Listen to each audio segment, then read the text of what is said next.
بسم اللہ الرحمن الرحیم۔ السلام علیکم۔ عبید بن عمیر مشہور تابعی گزرے ہیں۔ اللہ تعالیٰ نے ان کو بڑی فصیح زبان دی تھی۔ ان کی مجلس میں مشہور صحابی حضرت عبداللہ بن عمر رضی اللہ تعالیٰ عنہ بھی بیٹھا کرتے تھے اور ان کے دل پر اثر کرنے والی گفتگو سے پھوٹ پھوٹ کر روتے تھے۔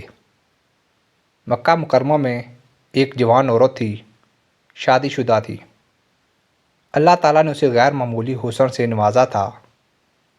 یہ خاتون ایک دن آئینے میں اپنا چہرہ دیکھ رہی تھی۔ شوہر سے کہنے لگی، کوئی شخص ایسا ہو سکتا ہے جو یہ چہرہ دیکھے اور اس پر فریفتہ نہ ہو؟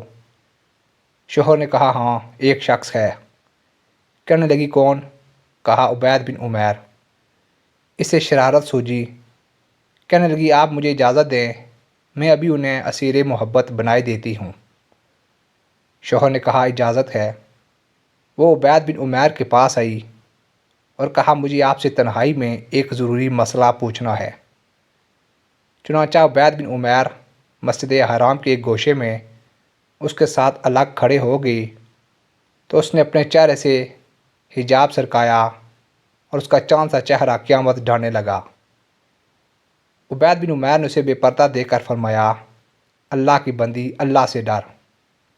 کہنے لگی، میں آپ پر فریفتہ ہو گئی ہوں، آپ میرے متعلق غور کر لیں۔ دعوت گناہ کی طرف اشارہ تھا۔ عبید بن عمیر اس کے جھانسے میں کہاں آنے والے تھے۔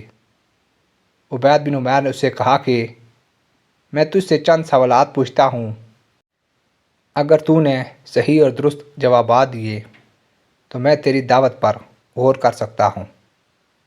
اس نے حامی بھری، فرمایا، موت کا فرشتہ تیری روح قبض کرنے آ جائے، اس وقت تجھے یہ گناہ اچھا لگے گا؟ کہنے لگی، ہرگز نہیں۔ فرمایا، جواب درست؟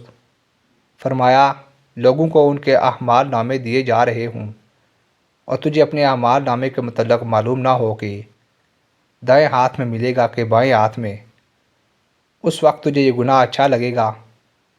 کہنے لگی، ہرگز نہیں۔ فرمایا، جواب درست؟ فرمایا، پولیس رات کو عبور کرتے ہوئے اس گناہ کی خواہش ہوگی؟ کہنے لگی، ہرگز نہیں۔ فرمایا، جواب درست؟ فرمایا، اللہ کے سامنے اپنے اعمال کے سوال و جواب کے لیے جس وقت تو کھڑی ہو اس وقت اس گناہ میں تجھے رغبت ہوگی؟ کہنے لگی، ہرگز نہیں۔ فرمایا، جواب درست؟ اس کے بعد اس کو مخاطب کر کے کہا، اللہ کی بندی، اللہ سے ڈر۔ اللہ نے تجھ پر انعام و احسان کیا ہے، اس کی نافرمانی نہ کر۔ چنانچہ وہ گھر لوٹی تو اس کی دل کی کائنات بدل چکی تھی۔ دنیاوی لذتیں اور شوخیاں اس کو بے حقیقت معلوم ہونے لگی۔ شوہر نے پوچھا، کیا ہوا؟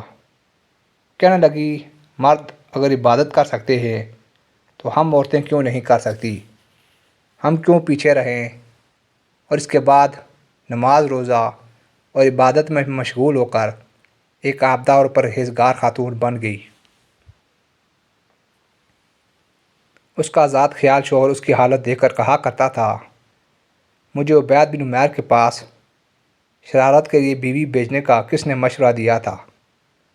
اس نے تو میری بیوی بگاڑ کر رکھ دی۔ پہلے ہماری ہر رات شب زواف تھی، اب اس کی ہر شب عبادت بن گئی ہے۔ وہ راتوں کو عبادت میں مشغول ہو کر راہبہ بن چکی ہے۔ واقعتاً مرد مومن کی نگاہ ایمان افروز سے بسا اوقات دل کی دنیا میں انقلاب آ جاتا ہے اور عقل و خرد کی شوخی و مستی جلوہ ایمان کے سامنے دم توڑنے لگتی ہے۔